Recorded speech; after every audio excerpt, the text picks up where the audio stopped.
Welcome to The Sample, a quick discussion of auditing concepts and terms that will help you do your work. Conducting an audit in accordance with auditing standards is no small feat, and I want to support you. We'll be referring to the GAO, IIA, and AICPA literature to bolster our conversations. Let's get started. In this episode, we answer the question, what is professional skepticism? Well, professional skepticism is an essential quality of an auditor. We are professional skeptics. That kind of defines who we are. We're not professional golfers. Maybe you are also a professional skeptic, not a professional basketball player. We question everybody because we need to prove all of the statements that end up in the audit report. When you get to work, you've got to put on a different hat. At home, you can trust your friends and family. I hope.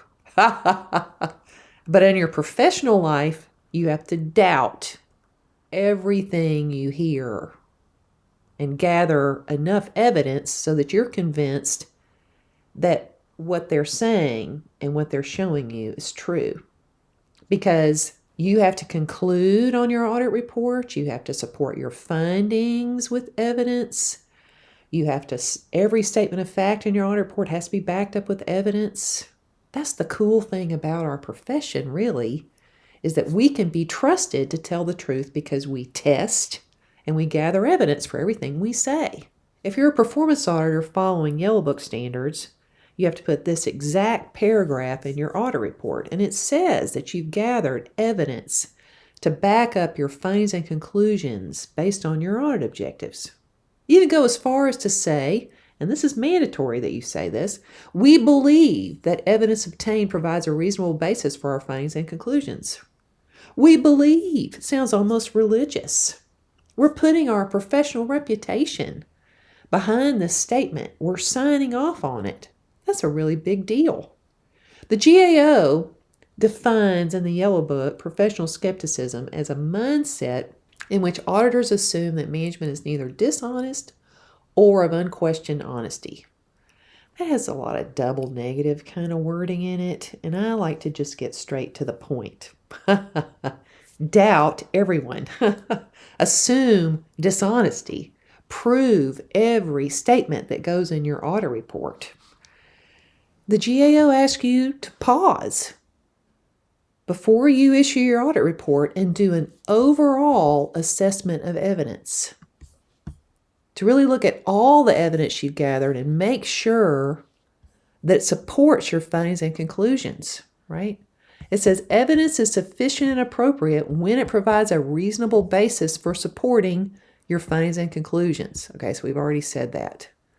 But it says evidence is not sufficient or appropriate when it carries a high risk that you've reached an incorrect or improper conclusion.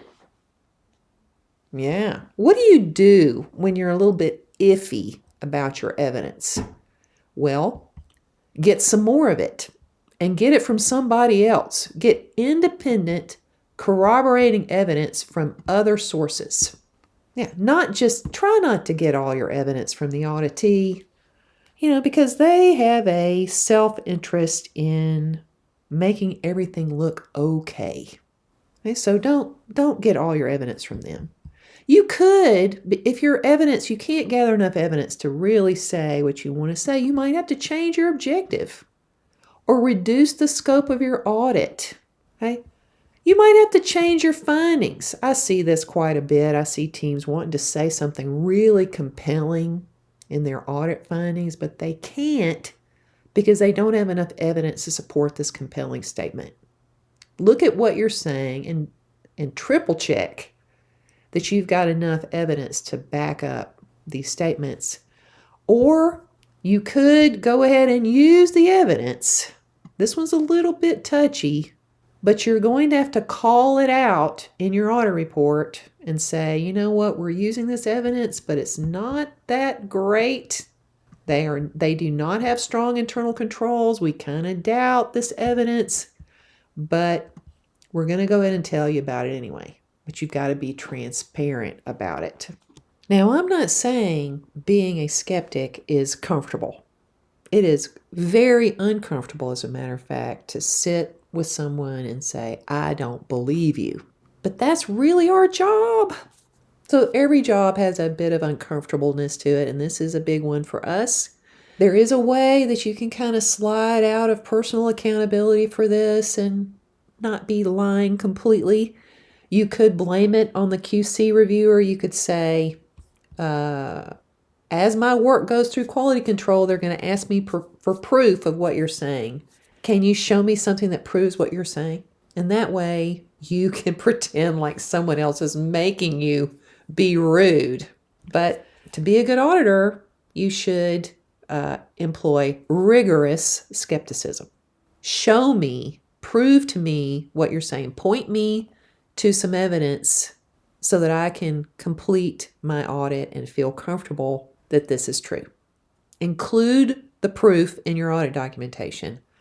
Tie every statement of your audit report back to evidence. And instead of the little phrase that some auditors use, which says, trust but verify, I'm going to say, nope, doubt, and thus you must verify. Want to learn more about this topic and earn some CPE hours at the same time?